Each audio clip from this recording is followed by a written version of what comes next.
I don't know J Mane, so I can't really speak on the politics.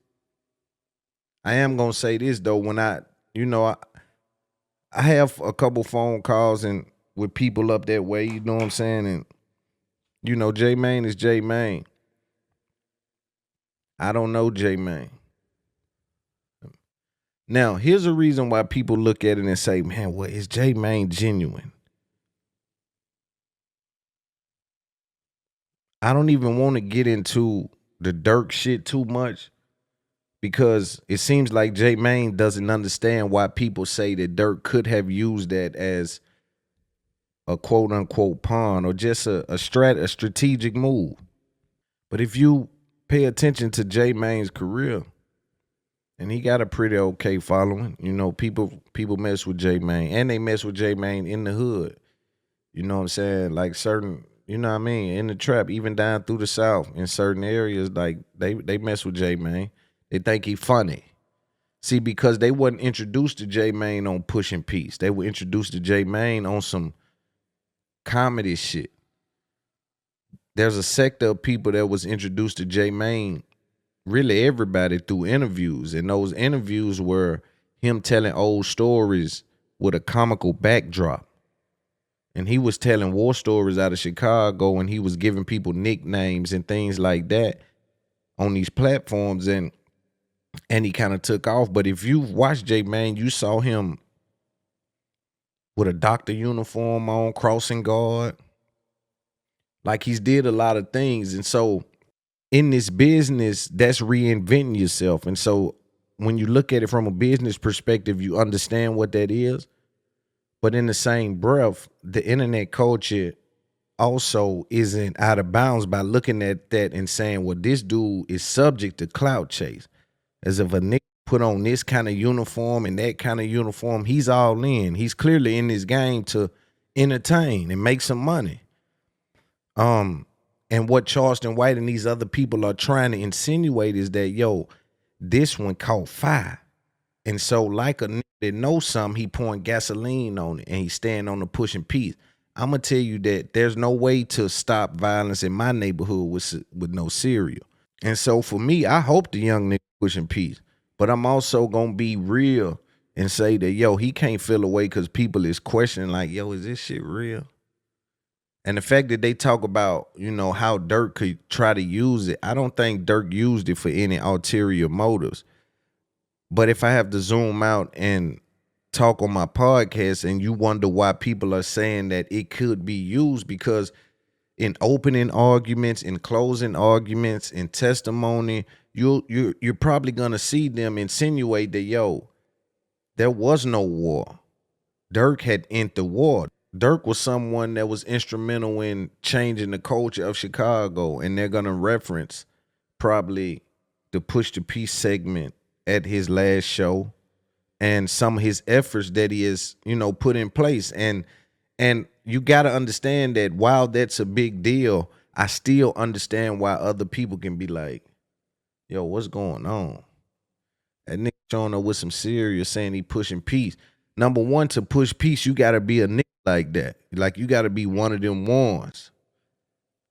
You know what I'm saying? You gotta be really one of them ones. And I ain't talking about no shooter. Like the shooter thing is so over exaggerated. You know what I'm saying? I kind of push back on the shooter talk.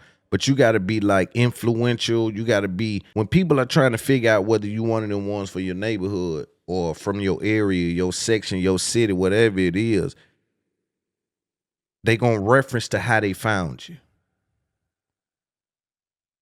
You see what I'm saying?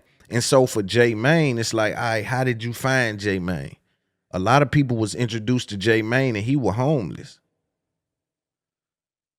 So can the homeless guy push peace?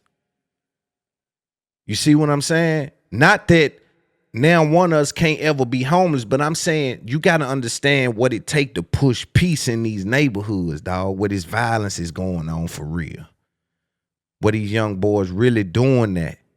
You got to really understand the influence you got to have and the respect you got to have. And so when I have a conversation with J Mane, we're going to get into the reality of, yo, what are y'all putting in place? That's why you ain't never heard me talk about it. because the little shit that I do, the 1 off, 2 off, 3 off, whatever it might be, that ain't got no real structure to it. And I know it's only with structure you change outcomes. All that freestyle and shit, you dig, that ain't gonna get it far as you needed to go to get it done. So I'm familiar with the process and the progress that need to take place for us to get an inch further than what we've been getting when we take off down this road. Without the structure, we do nothing. And so Pushin Peace by J Mane is always in question by people that's outside. Fair to say, let's look at some more. Let's break this shit down. Because you the type of that's gonna accept all these people to keep dying. I'm not accepting nobody. I'm not. We got kids. Well, we got kids. If you're not gonna let the nigga like J Mane step up, put it like this: to end the war, a nigga has to go over there. What's wrong with you? This go for all you lame ass niggas. One nigga has to go over there. One has to stand side by side with the old blockians. If you from 63rd, how the f is y'all Pushin Peace? Let's break down what Butter point of view is. J Mane, it's not right to go up there and push the peace with old blockians. If I'm not, I see my partner kids cry. I see my partner mama. Nigga, I seen all that. Nigga, that's what I'm doing. What the fuck I'm doing? So I would have told that nigga. That's one of the main that they had some do. Man, you gonna come over and apologize to my partner kids first. His mama first. Yeah, before we do the clap. I've been in the same room with these niggas. I ain't put on there because it's a personal situation. I gotta make sure they heart. Oh my daughter, the nigga just got locked up. Nigga, soon as anything happened, nigga got locked up. Do you feel like his heart changed? Did you talk to him face to face or they just called him? Let's break this shit down, bro. Matter of fact, I can't even speak on too much of the shit with dirt. Let's get into some other hoops.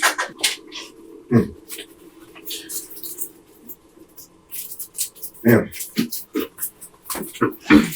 I mean, both y'all lost people close to y'all in this shit, you know, and everybody got different perspectives. And but I salute you because we made it out. Like we wanted the dumb ones go crash out. But at the end of the day, I was one of them dumb ones going to crash out. Now you changed. You changed for the best. So a nigga that was a dumb one to go crash out, go crash out for the rest of their life. I wasn't no dumb one to go crash out. No, I ain't put that on my kids. I ain't with no dumb. I was a nigga that made money, this and that. But at the end of the day, I salute you for trying to do it. But you know, I'm just say what the people want to hear from you. Nah, I gotta break this shit down. Butter felt some type of way, bro. See, I don't like this kind of talk because from the outside looking in, J Mane wasn't one of them dumb ones that were gonna crash out. Because the crash out come before the homelessness. You see what I'm saying? Yo, what's going on, man? If you're watching this video, I want you to know the only way you can see the full episode is if you head over to patreon.com and sub that podcast. We made a decision that we cannot drop the entire episode for consumption because we're being targeted, as well as long form content belongs to the supporters at the Patreon people. So if you want to see the rest of this, head to patreon.com. It's up that podcast. I really appreciate the love. 2025 and beyond, you know, it's real love for me. Salute.